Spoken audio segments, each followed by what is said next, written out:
hi Jacob. It's your Hiya. first time here at DAM Europe. Yeah, first time here this year, thank you. First time here at DAM Europe. We've been implementing the DAM system over the last couple of years, so it's great to get a flavour for the industry, and lucky to be here really at DAM Europe, 2025, definitely. Fantastic. So tell me a bit about your role. You're at the Royal Armouries. What does your role involve, and what have you been working on in your DAM system? So my role is I'm the Senior Digitisation and IP Manager at the Royal Armouries Museum. So over the past 2 years we've been implementing a new DAM system, and we had various issues around the museum with regards to rights information, management of our IP, assets everywhere across the organisation. So that's why we embarked on implementing a DAM system, and that's so today we're just to speak about our journey as an organisation across those 2 years, and people that have helped us along that journey as well, like yourself with the keywording consultancy you did for us through that journey.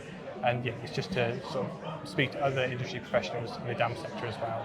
No, that's really good, and I think the DAM journey's been going on for a little while, but DAM Europe's come at a good time for you because you've got maybe other plans for the future as well, and you've got an opportunity to learn and listen to other people that have been through a similar experience. Yeah, absolutely. Yeah, so we have implemented our DAM system. It's technically sort of signed off internally, but with that sort of finishing of the project, it goes on to the next stage then for maybe auditing our data, cleaning metadata more, maybe finding other areas across the organisation where assets have been sort of hidden away, and we then need to migrate that data as well. So we're finding that it's a never-ending process really with managing our digital assets, applying more metadata, and things change within the heritage sector to maybe more research. It comes to light for some certain objects, and we have to amend our metadata as well. So DAM Europe has come at a really good time with our project. We've technically signed it off, our DAMs is launched, but there's so much more to learn, there's so much more we can apply to our DAMs going forward really. Yeah, and have you found it useful talking to other organisations, not necessarily museums, but in that sector, in the GLAM sector and the galleries and museums that are here at DAM Europe? Have you found it useful just hearing how they've tackled their DAM projects and kind of their metadata sort of strategies as well? Yep, absolutely. So it's reassuring actually speaking to other kind of heritage sector organisations or how they've implemented their DAM system and how they're finding the same issues. It means we're not the only ones that have those issues, and how they've gone about the implementation of their DAM systems.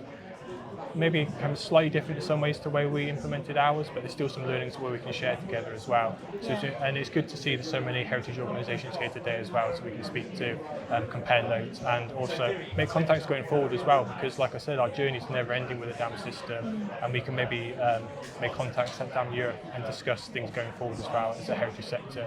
So there are a few things facing the heritage sector going forward in terms of managing digital assets, and so it's good to make those contacts here today.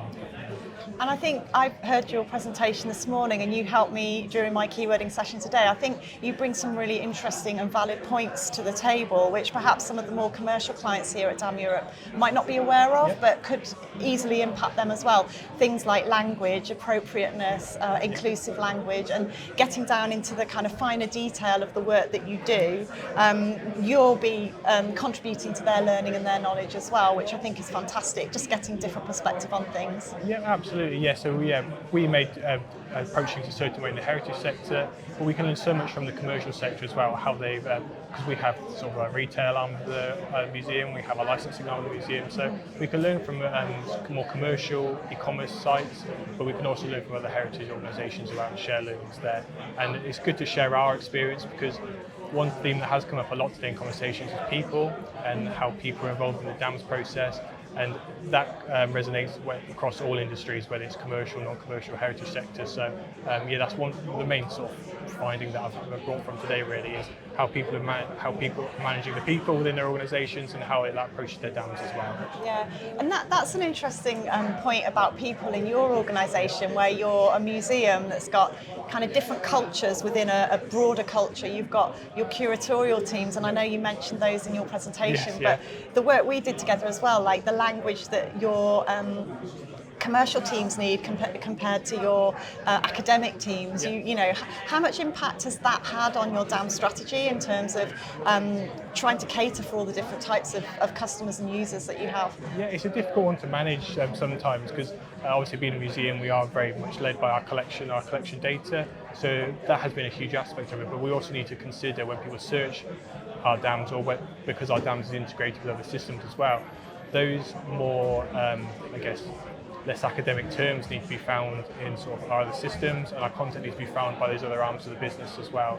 So yeah, we do have to make considerations for the other areas of our business, and the dams being the source of truth for digital assets in our organisation helps us to do that and helps us to send those digital assets then to other systems across the organisation.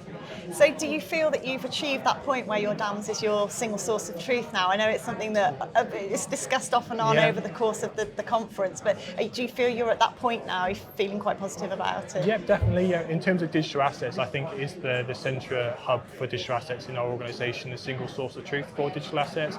It was mentioned today there's other single sources of truth across the organisation, like our collections management system is a single source of truth for collections data, but the way it's integrated with our dams means the output can be for our collections online system or our online picture library. So yeah, we do feel we're at a point now organisationally where the dams is the go-to point for digital assets, where multiple teams use it, upload content, share content, and have access to it as well. Yeah, so it's kind of a unifying quality to it as well. Yeah. How did you get into the work that you do now? Were you a DAM manager previously, or had you worked in the museum sector previously? How did it all start? So my background is I'm a photography background originally, and then I worked in the image licensing sector. So there are a few people here as well with experience in the image licensing sector as well, because of stock images, that type of thing, require DAM systems in some sense as well. So my background is from the image licensing sector, moved into the cultural sector with the Royal Armouries Museum as an image librarian, and then sort of worked my way up to my current position,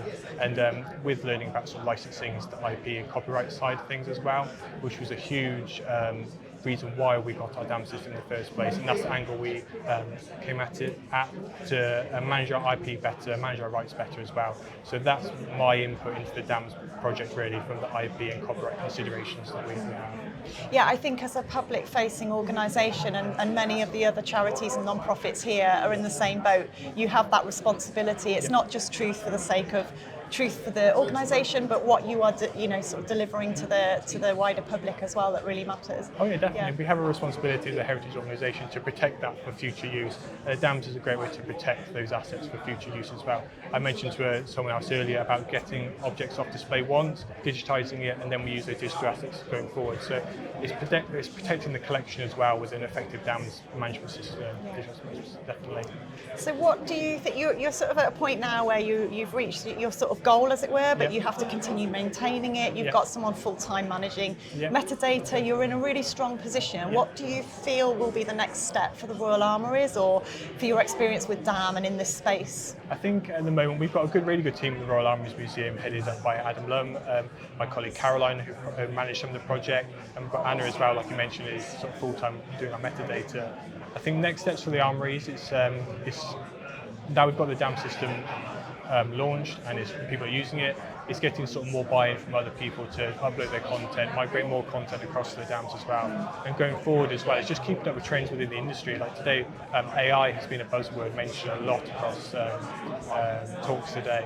It's where that may take the Royal Armouries as well. What can we improve our metadata to the next level with AI, or do we want to keep sort of the manual sort of input as well? So, long answer to kind of where the Royal Armouries is going next is kind of more of the same.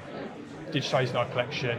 We have only digitised 16% of our collection at the moment, so we are going to roll out more of a wider digitisation plan, and the dams will be a central point to that for us. It'll be really interesting to see what throws up in terms of metadata as you continue that journey of digitisation. You're how much percent of the way through now? 16%. Yeah. So they're all of our key objects really. So there are, but we are giving some of the responsibility as well for digitisation to our collections colleagues who will document the collection by metadata, and with an effective DAM system just makes it so much easier, because otherwise previously that would have to go to maybe a image library professional to upload that data, and now other people within our organisation can upload content, add metadata, and then it can go out to our various systems as well. So that 16% should hopefully ramp up quite fast. Now we've got effective dams implemented, so we'll see where that goes next. Well, that sounds fantastic. I'm so glad that you're here this year. Hopefully we'll see you again next year.